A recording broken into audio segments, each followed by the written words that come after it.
tegas. Pada waktu itu, Kaisar Agustus mengeluarkan suatu perintah, menyuruh mendaftarkan semua orang di seluruh dunia. Inilah pendaftaran yang pertama kali diadakan sewaktu Kirenius menjadi wali negeri di Syria. Maka pergilah semua orang mendaftarkan diri masing-masing di kotanya sendiri. Demikian juga Yusuf pergi dari kota Nazaret di Galilea ke Yudea, ke kota Daud yang bernama Bethlehem, karena ia berasal dari keluarga dan keturunan Daud, supaya didaftarkan bersama-sama dengan Maria, tunangannya yang sedang mengandung.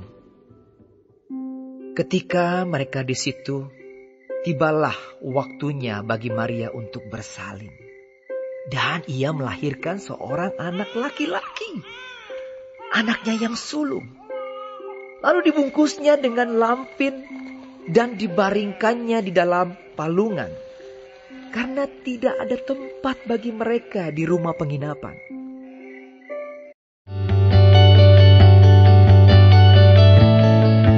Selamat pagi adik-adik sekalian. Kembali berjumpa pada pagi hari ini di pelajaran 9 dengan judul Yesus Kristus lahir, diambil dari kitab Lukas pasal 2 ayat 1 sampai dengan 7. Tapi sebelumnya saya mengajak adik-adik sekalian untuk berdoa terlebih dahulu. Bapa kami yang kami kasihi di dalam nama Yesus Kristus, kami bersyukur kepadamu Tuhan, pada pagi hari ini kami boleh kembali bertemu melalui online untuk belajar bersama tentang kelahiran Tuhan Yesus Kristus. Kami bersyukur karena kami punya Allah yang rela mati bagi kami untuk menebus dosa-dosa kami Tuhan, dan datang ke dunia karena kasih-Mu Tuhan Yesus yang terbesar. Kami berdoa biar kiranya melalui pelajaran hari ini kami boleh belajar banyak mengenai kebenaran Tuhan, kebenaran daripada Alkitab. Terima kasih Bapa, di dalam nama Yesus Kristus kami berdoa. Amin. Adik-adik sekalian, kalau adik-adik mendengar angka 25 Desember, apa yang terlintas pada pikiran adik-adik sekalian? Angka 25 Desember adalah angka yang adik-adik pasti ketahui bersama, ya, karena tanggal 25 Desember itu merupakan hari kelahiran Tuhan Yesus. Nah, kita meskipun ada banyak perdebatan tentang hal ini, tetapi yang penting pada pagi hari ini melalui pelajaran 9 tentang Yesus Kristus lahir, kita akan belajar tentang fakta-fakta sejarah. Karena pada dasarnya adik-adik percaya bukan tentang kelahiran Tuhan Yesus, bahwa itu adalah satu fakta, satu sejarah yang ada faktanya, bukan sekedar dongeng belaka. Nah, apa yang dikatakan di dalam Lukas 2 ayat 1 sampai dengan 7 itu bisa dibuktikan. Kaisar Agustus, di dalam Lukas 2 ayat 1 dikatakan bahwa ada catatan mengenai waktu, tempat, dan cara kelahirannya. Nah, pada saat Yesus dilahirkan itu, kaisar yang ada itu namanya Kaisar Agustus. Kaisar Agustus adalah kaisar Roma pertama, bahwa dia memerintah selama kurang lebih 39 tahun. Tepatnya itu 27 Masehi sampai dengan 14 Masehi. Dan di bawah kepemimpinannya, Roma menjadi semakin besar dan hampir semua bagian yang beradab itu bergantung kepada Kekaisaran Roma. Jadi kalau adik-adik membaca, kemudian akan ada kata seluruh dunia. Seluruh dunia itu mengacu kepada artinya seluruh wilayah kekuasaan dari Kekaisaran Roma. Kalau adik-adik punya handphone di rumah, coba di Google ya, Map of Roman Empire at the time of Jesus. Di Google itu kemudian akan ada peta yang menggambarkan tentang kerajaan Romawi pada zaman Yesus. Nah, ini artinya adik-adik. Nah, kita lihat, mungkin agak kurang jelas ya, tapi adik-adik lihat nanti bagaimana besarnya kerajaan Roma itu, ya, sangat besar sekali. Karena pada saat itu Roma itu terkenal sebagai satu negara yang berkembang sangat pesat pada saat itu. Kemudian kalau kita melihat lagi ada kata mendaftarkan. Mendaftarkan pada saat itu adalah berkaitan dengan sensus penduduk yang pada saat Yesus dilahirkan itu digunakan untuk mendaftarkan, untuk mengetahui jumlah penduduk, yaitu untuk mengadakan penetapan pajak yang telah diperintahkan oleh Kaisar Agustus. Melalui siapa yang melaksanakannya, yaitu Quirinius, ya, Quirinius. Nah, kalau adik-adik lihat mata uang, kalau dilihat di pelajaran pasal 9, akan ada mata uang Kaisar Agustus ya di sini. Ini membuktikan bahwa memang ada Kaisar Agustus itu, dan kemudian kalau adik-adik lihat ada juga Quirinius yang menjadi wali negeri di Syria. Ada mata uangnya di sini ya. Jadi semuanya apa yang dikatakan oleh Alkitab itu ada, fakta sejarahnya ada dan terjadi. Dan kemudian kalau kita lihat bagaimana kelahiran Yesus itu adalah kisah keselamatan ya, dan juga kisah sejarah. Sebentar kita akan mendengarkan dari Pastor Alex ya. Oke, silakan Pastor. Shalom Bapak Ibu, Saudara-saudari, adik-adik yang sangat dikasihi oleh Tuhan Yesus. Renungan firman Tuhan kali ini adalah dari Lukas 2 ayat 1-7. Tema yang akan kita renungkan adalah Yesus Kristus lahir. Tuhan kita selalu mempunyai rencana untuk ciptaannya, termasuk untuk manusia, termasuk untuk Anda dan saya. Salah satu dari rencana Tuhan untuk manusia ada di Kejadian 3 ayat 15. Aku akan mengadakan permusuhan antara engkau dan perempuan ini, antara keturunanmu dan keturunannya. Keturunannya akan meremukkan kepalamu dan engkau akan meremukkan tumitnya. Dari konteks ayat ini kita mengetahui bahwa Tuhan sedang berbicara dengan setan, yang dalam hal ini perwujudan setan itu adalah seekor ular. Secara tersurat dan tersirat kita mengetahui dari ayat ini bahwa keturunan manusia, yang dalam hal ini adalah keturunan Hawa, akan mengalahkan setan. Dari konteks Alkitab kita mengetahui bahwa yang dimaksud di sini adalah Yesus Kristus akan mengalahkan setan. Tersirat dari pernyataan Tuhan ini adalah Tuhan akan menyelamatkan manusia dari setan, dari dosa. Di dalam menggenapi rencananya ini, Tuhan berkali-kali menyampaikan perihal Yesus Kristus ini melalui nabi-nabinya.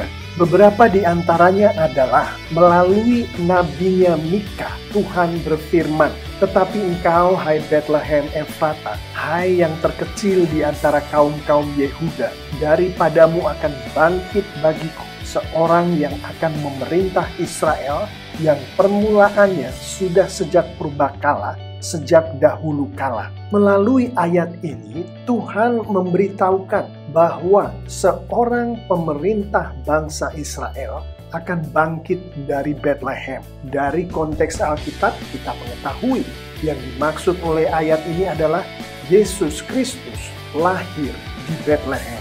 Melalui nabinya Hosea, di Hosea 11 ayat 1, ketika Israel masih muda, kukasihi dia, dan dari Mesir kupanggil anakku itu. Tuhan menunjukkan bahwa anaknya akan dipanggilnya dari Mesir. Dari konteks Alkitab kita mengetahui bahwa yang dimaksud adalah Yesus Kristus pada suatu ketika dalam hidupnya berada di Mesir, dan dari Mesir Tuhan memanggil Yesus. Melalui nabinya Yesaya, di Yesaya 9 ayat 7, besar kekuasaannya dan damai sejahtera tidak akan berkesudahan di atas tahta Daud dan di dalam kerajaannya, karena ia mendasarkan dan mengokohkannya dengan keadilan dan kebenaran dari sekarang sampai selama-lamanya. Tuhan menyampaikan bahwa kekuasaan seorang penguasa Israel tadi adalah di atas tahta Raja Daud. Dari konteks Alkitab kita mengetahui bahwa yang dimaksud adalah Yesus Kristus adalah keturunan Raja Daud. Dari nabinya Daniel Di Daniel 2 ayat 44, Tuhan menyampaikan, tetapi pada zaman raja-raja, Allah semesta langit akan mendirikan suatu kerajaan yang tidak akan binasa sampai selama-lamanya, dan kekuasaan tidak akan beralih lagi kepada bangsa lain. Kerajaan itu akan meremukkan segala kerajaan dan menghabisinya. Tetapi kerajaan itu sendiri akan tetap untuk selama-lamanya. Tuhan menunjukkan bahwa kerajaan Kristus, kerajaan si penguasa Israel yang adalah Tuhan Yesus Kristus itu tidak akan pernah binasa sampai selama-lamanya. Kita mengetahui ini dari konteks Alkitab. Nas yang kita renungkan kali ini, Lukas 2 ayat 1-7, adalah penggenapan dari rencana Tuhan, adalah penggenapan dari setiap apa yang Tuhan sampaikan melalui nabi-nabinya. Penggenapan dari Kejadian 3 ayat 15 ada di Lukas 2 ayat 6 dan 7.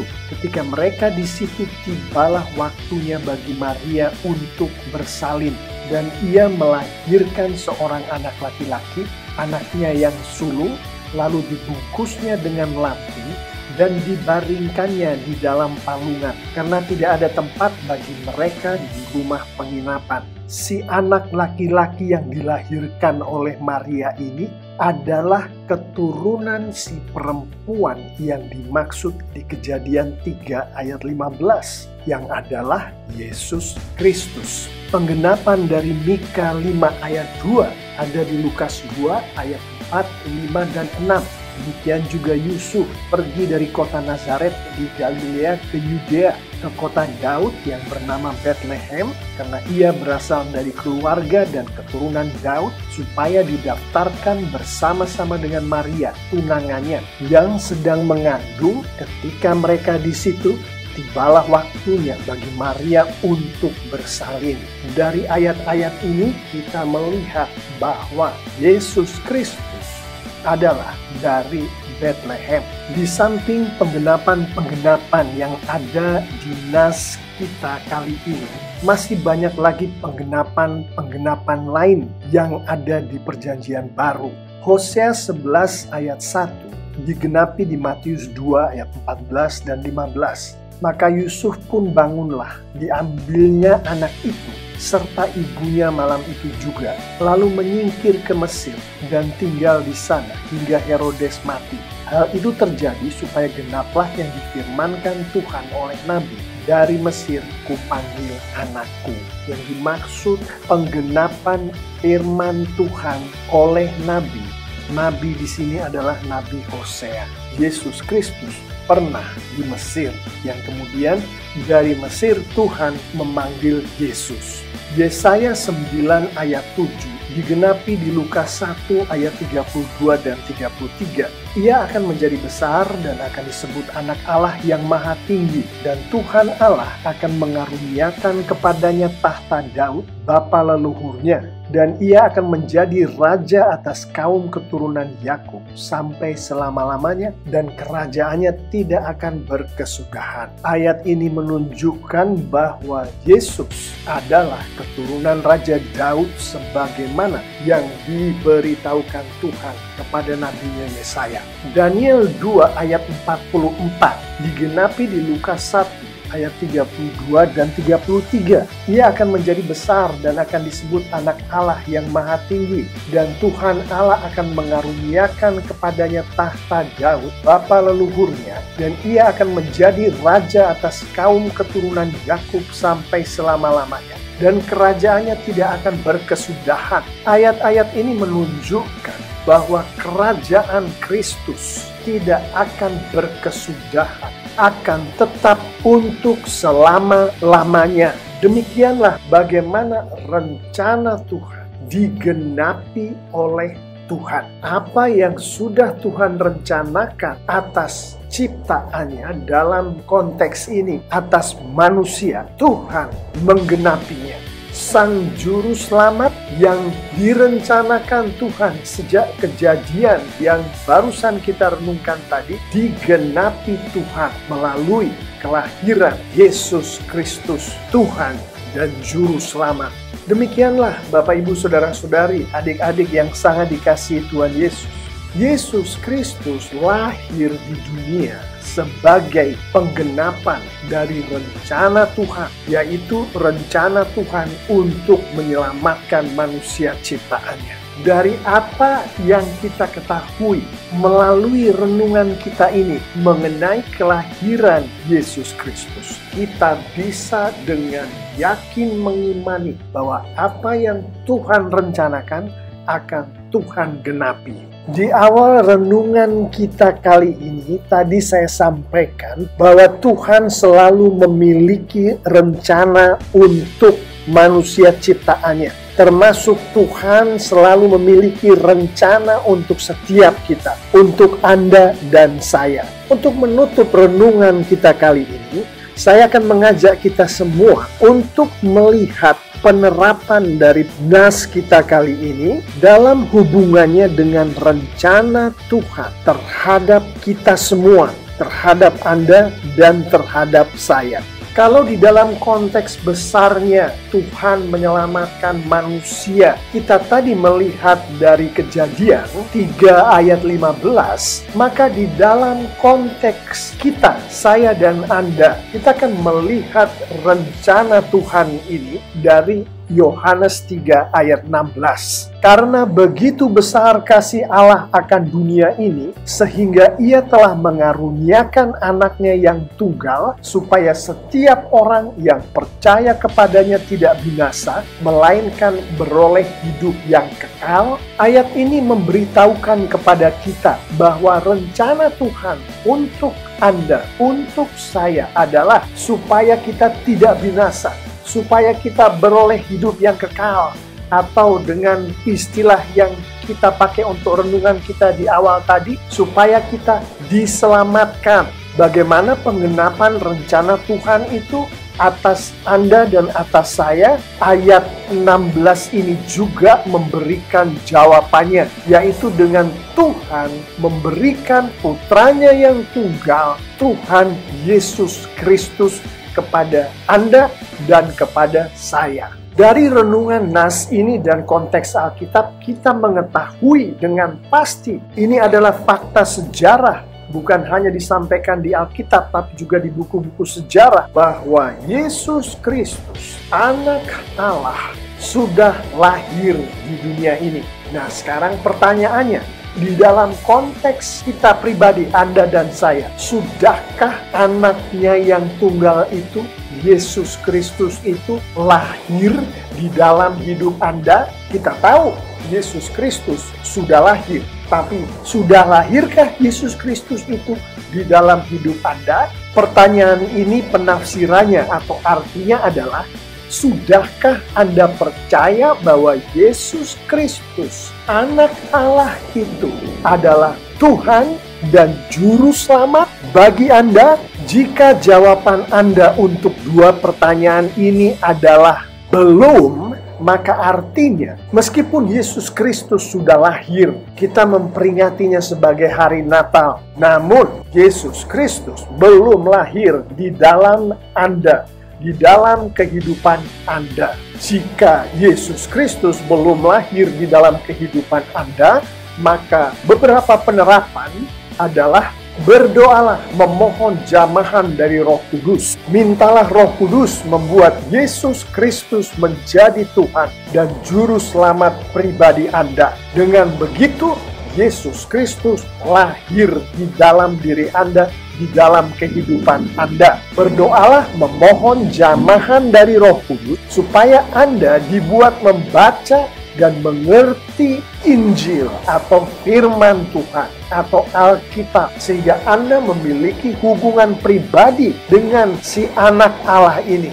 dengan Yesus Kristus. Berdoalah dan memohon jamahan dari Roh Kudus sehingga Anda dimampukan untuk melakukan firman Tuhan, melakukan apa yang Tuhan katakan di Alkitab, sehingga Tuhan memberikan buah-buahnya kepada Anda, termasuk keselamatan itu sendiri, termasuk kehidupan kekal. Jika bagi Anda jawaban dari dua pertanyaan di atas tadi adalah sudah, maka artinya Yesus Kristus yang lahir itu, yang kita peringati setiap hari Natal itu, sudah lahir di dalam kehidupan Anda. Bagi Anda yang sudah lahir baru, sudah memiliki Yesus di dalam kehidupan Anda, maka penerapan untuk nas kita kali ini adalah berdoalah, memohon jamahan dari Roh Kudus, sehingga Roh Kudus memampukan Anda untuk melakukan apa yang Tuhan Yesus yang ada di dalam diri kita kehendaki atas diri kita. Dua di antaranya adalah hukum agung. Dari Matius 22 ayat 37 sampai 39 kita mengetahui Tuhan Yesus menghendaki kita untuk mengasihi Tuhan Allah. Tuhan Yesus menghendaki kita untuk mengasihi sesama manusia. Sudahkah mengasihi Allah dan mengasihi sesama manusia ini menjadi kenyataan dalam kehidupan Anda sehari-hari? Jika belum, berdoalah, memohon jamahan dari Roh Kudus, sehingga mengasihi Allah dan mengasihi sesama manusia menjadi bagian dari kehidupan Anda sehari-hari. Kedua adalah amanat agung Tuhan Yesus, sebagaimana disampaikan di Matius 28 ayat 19 sampai 20. Sudahkah Anda pergi menjangkau dan menyampaikan Injil dan memuridkan serta mengajar orang-orang yang dibawa oleh Tuhan ke dalam kehidupan Anda, serta melayani orang-orang itu, melayani satu sama lain? Itulah yang dikehendaki oleh Tuhan Yesus melalui amanat agung. Jika menjangkau, menginjili, mengajar, memuridkan, dan melayani belum menjadi bagian dari kehidupan Anda sebagai anak-anak Tuhan yang di dalamnya Tuhan Yesus sudah lahir, maka berdoalah, memohon jamahan dari Roh Kudus, sehingga Anda dimampukan untuk melakukan penjangkauan, penginjilan, pengajaran, pemuritan, dan pelayanan sebagaimana yang dikehendaki oleh Tuhan Yesus atas kita semua, Anda dan saya. Bapak, Ibu, Saudara-saudari yang sangat dikasihi Tuhan Yesus, saya mengimani kalau kita anak-anak Tuhan melakukan firman Tuhan ini lengkap dengan penerapan-penerapan yang barusan kita renungkan, maka Tuhan kita akan dipermuliakan dengan luar biasa. Dan Alkitab secara tersurat dan tersirat menunjukkan kepada kita, anak-anak Tuhan yang memuliakan Tuhan akan diberkati Tuhan dengan luar biasa pula. Amin. Nah, adik-adik sekalian, kita sudah mendengarkannya dengan lengkap. Kesimpulan daripada pelajaran pada pagi hari ini adalah bahwa peristiwa kelahiran Yesus di Bethlehem itu merupakan satu penggenapan nubuat kedatangan Yesus Sang Mesias. Alkitab Perjanjian Lama sudah menubuatkan tentang kelahiran Tuhan Yesus itu dan kemudian sudah digenapi, dan semua tokoh dan tempat di dalam nas tersebut merupakan fakta sejarah kelahiran Yesus. Kita tahu juga bahwa kedatangan Yesus itu sebagai Mesias adalah kisah keselamatan dan juga kisah sejarah yang dicatat di dalam Alkitab. Hal ini didukung oleh bukti-bukti tertulis dalam buku-buku sejarah maupun bukti fisik keberadaan lokasi tentang kelahiran Yesus, serta bukti keberadaan tokoh-tokoh pemimpin yang berkuasa pada masa itu. Oleh karena itu, adik-adik, melalui fakta-fakta ini yang kita dapatkan tadi, yang kita pelajari di sini, kita melihat bahwa sekali lagi bahwa kelahiran Yesus adalah satu fakta sejarah. Nah, adik-adik, saya ingatkan kembali ayat hafalannya yang diambil dari Yohanes 6 ayat 47 yang berbunyi, "Aku berkata kepadamu, sesungguhnya barang siapa percaya, ia mempunyai hidup yang kekal." Nah, adik-adik, saya menantang adik-adik sekalian untuk menerima Tuhan Yesus sebagai Tuhan dan Juru Selamat. Kalau Dia sudah mati bagi kita, apalagi adik-adik tunggu, kecuali adik-adik menerima Tuhan Yesus sebagai Tuhan dan Juru Selamat, dan kita akan memperoleh hidup yang kekal bersama dengan Dia. Oke adik-adik, kita akan mengakhiri sekolah minggu kita pada pagi hari ini. Kita akan terlebih dahulu berdoa. Kami bersyukur Tuhan pada pagi hari ini kami sudah mengerti dan kami sudah melihat bagaimana fakta sejarah mengatakan sesuatu yang tidak dapat diingkari, bahwa Engkau sudah lahir bagi kami di kandang domba hanya untuk menyelamatkan kami daripada dosa-dosa kami. Kami bersyukur Tuhan karena ini menambah kami bukan sekedar pengetahuan, tetapi satu fakta yang tidak bisa diingkari. Dan terima kasih untuk semua yang sudah kami pelajari pada pagi hari ini.